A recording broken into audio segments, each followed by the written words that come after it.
Siswa adalah pribadi unik yang mempunyai kebutuhan tersendiri dalam pembelajaran. Guru diharapkan bisa mengakomodasi kebutuhan tersebut.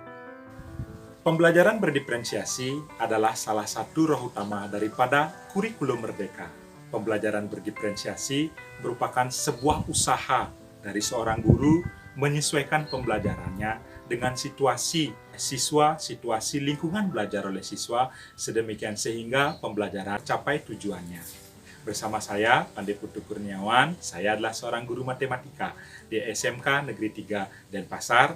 Marilah kita menyimak satu bagian daripada penyiapan pembelajaran berdiferensiasi.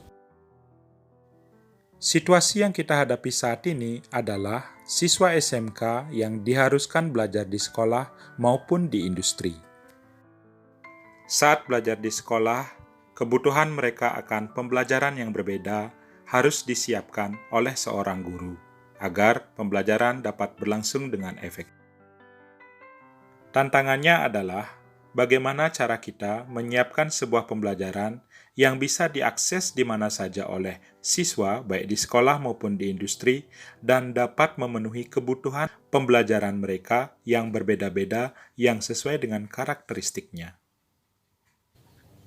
Pembelajaran berdiferensiasi itu diperlukan untuk membantu murid agar dia dapat tumbuh kembang sesuai dengan di mana seharusnya posisi mereka berada, sesuai dengan kemampuan belajar mereka. Mereka menginginkan belajar sesuai dengan kebutuhannya. Anak-anak SMK Negeri 3 Denpasar juga memiliki kebutuhan yang berbeda. Satu hal yang dapat mendukung proses pembelajaran berdiferensiasi saya di kelas adalah dengan menyiapkan sebuah Google Site, di mana Google Site itu saya gunakan sebagai sumber belajar yang saya namakan dengan Taman Belajar. Dalam Taman Belajar ini, salah satu bagiannya adalah tentang belajar matematika, di mana disinilah siswa disiapkan sebuah sumber belajar yang dapat mendukung kebutuhan belajarnya sehingga dapat berdiferensiasi. Dalam satu topik materi itu, misalnya materi statistika, di sini saya sudah menyiapkan materi pembelajaran. Materi pembelajarannya ada dua di sini, ada dalam bentuk teks, ada dalam bentuk video. Materi-materi ini nanti digunakan untuk mendukung kebutuhan siswa yang ada suka dalam membaca dalam bentuk teks pendek-pendek, kemudian ada juga yang suka dalam bentuk video membacanya.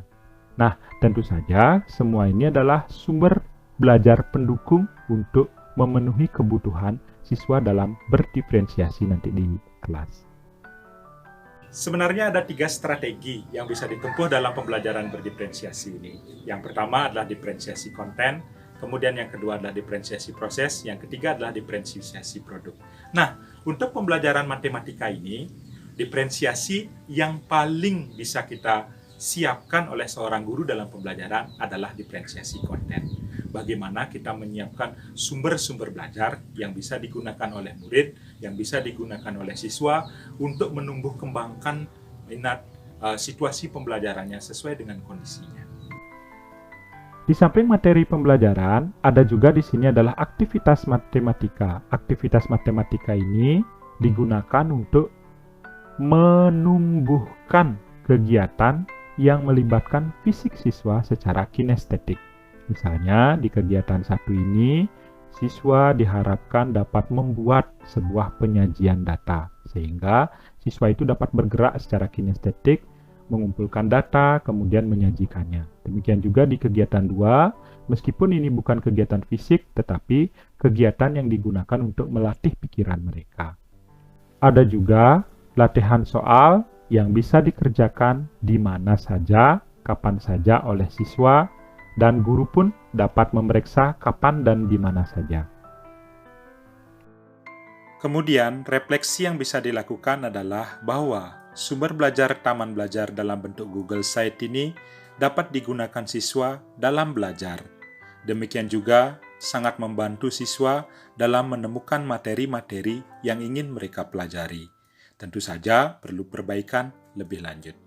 Demikianlah praktik baik ini saya bisa bagikan kepada rekan-rekan sejawat. Semoga menginspirasi, semoga memberikan semangat, dapat memberikan sebuah inspirasi bagaimana rekan sejawat bisa membuat sebuah pembelajaran yang baik.